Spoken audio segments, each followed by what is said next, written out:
So essentially, 21st February is celebrated as the World Mother Tongue Day, Mother Language Day, not by Bangladeshis, but throughout the world by the United Nations and all, right?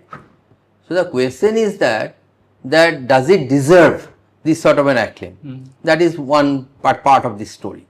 The second part of the story is really 21st February is about love for mother language. So there are both of these things are we can talk about both of them. So let's talk about the second one first.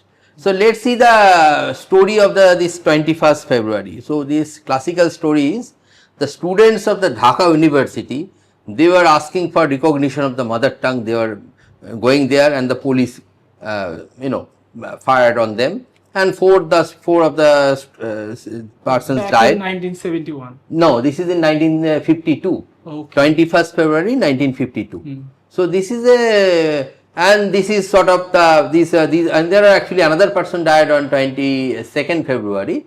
So these four people are called the martyrs, and they are called so in Bengali we have a sort of acronym called Borsaj.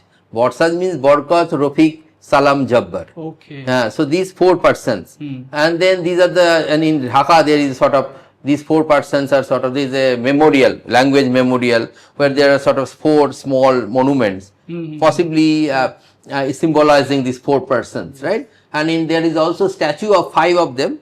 This is murtis, right? And these murtis include another person who died next day, Safiqur Rahman. Now let's see where they really students of Dhaka University. So one of them was a student who is Abul Barkat. But the other 3 persons, none of them was a student of the all other 4 persons. None of them was a student of a Dhaka University or not even a student. One person came there to buy some medicines for his mother-in-law. One person came to Dhaka for purchasing some things for his own marriage. And then another person was going to work and on the way sort of got shot. Just like that. Just like that. And there are some 2 kids also died. One rickshawala also died. So this sort of a thing. So 8 persons they say have died, and these are the profiles. So this is one part of the story. So basically this classic story that this Dhaka University student. Context of this talk, I can't I can relate it like the religious aspect. They are all of them are from a particular religion. Also. Yes, and there is a dissident in Pakistan. His name is Lal Khan. Lal Khan wrote a book. And there is also a lot of talk on that day. So these are all these things I have quoted in my book. I am not talking from my own inference or my own hypothesis. These are all noted in Bangladeshi newspapers or in the Pakistani sources. In fact, my book is full of only Bangladeshi and Pakistani sources. I have rarely used any Indian source. If I use Indian source, they will say it's biased, right? So I use only more or less only about this Bangladeshi Pakistan source or some international sources, like American researchers or some International Commission of Justice, all these sort of sources. Now, coming back to this context here. Now, that day, people say actually many more died, but the bodies were sort of disposed of. Nobody knows about them. In fact, Lal Khan, a dissident Pakistani, he estimates 26 people died that day. The other 18 and nobody knows about their identity, right? So it is not impossible that these 18 people are from a different sort of religious background and all. So this is an inference only, hypothesis only, we don't know about it. But the classical narrative is wrong, right? That is what is coming out to be true. Second aspect is that if you are actually in favor of a mother tongue, you have to be sort of for all people's mother tongue, right? Not only yours. If I am a Bengali, I say Bengali should enjoy its status as as my mother tongue of different people. Then I have to be respectful of others' mother tongue, whether it is Malayalam or Telugu or Hindi, whatever it is, right? But if you go to Bangladesh, that is not the case. If you go there in Bangladesh, no other language is recognized in any level except Bengali. The question is Bangladesh really that a monolingual country? The chances are that it's not. Because I will give you one example. If you go to Russia, it has a lesser population than Bangladesh and it has recognized 35 languages. And if you go to Switzerland, much tinier country population wise, right? And it has recognized 4 of them. If you go to West Bengal, the same context as Bangladesh, we have recognized Hindi, Nepali, Urdu, Maithili, and Rajbongshi, Kamtapuri. So we have recognized many small languages at different levels. But these Bangladesh, they have not recognized even one. In fact, right after the creation of Bangladesh, one community, small tribal community, small means small in the context of Bangladesh population, but they have a lot of people in a place called Chittagong Hill Tracts. They are called Chakmas.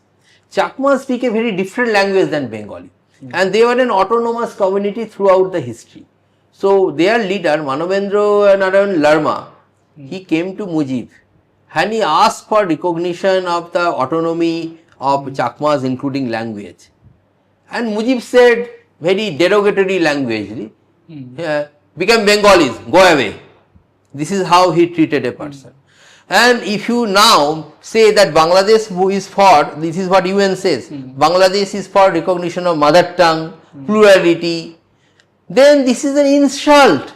It's a big slap to the Chakmas, the marginalized people, that you are celebrating Bangladesh after they have done a very bigoted attitude. We know about the narrative that Bengalis are fighting for their mother tongue and they are forcefully treated as second-class citizen by the Pakistani administration. But they are doing the same thing with their own people. The second part is also a big lie. That Pakistan treated Bangla as a second-class citizen, that is also not kind of correct. If you look at Pakistan, yes, there is a lot of hesitancy initially to give any recognition to Bangla, and this persisted till few years. But in 1956, they promulgated their constitution, and there they said Urdu and Bangla are both their state languages. And then it was again, the constitution was revised in 1962 when Ayub Khan, General Ayub Khan was the premier of the state. And again, they said in that new constitution that Bengali and Urdu and Bengali are their national languages. So they kept the equal status. Now question is, was it really in constitution or in practice also? In practice also, if I have given everything in my book in chapter 6, if you go to the currencies, Pakistani currencies, the Bengali script was equally there as much as Urdu. After that, there is no incentive, right? Bangladesh was recognized in 1974 by Pakistan. Okay. After that, they have no reason to keep there. But in spite of that, one Bengali speaking Muslim who actually migrated to Pakistan, his name is Nurul Amin.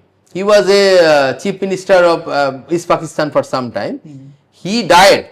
His body was buried in a national monument. It is called, it is in Karachi. It is called Mazar-e-Qaed.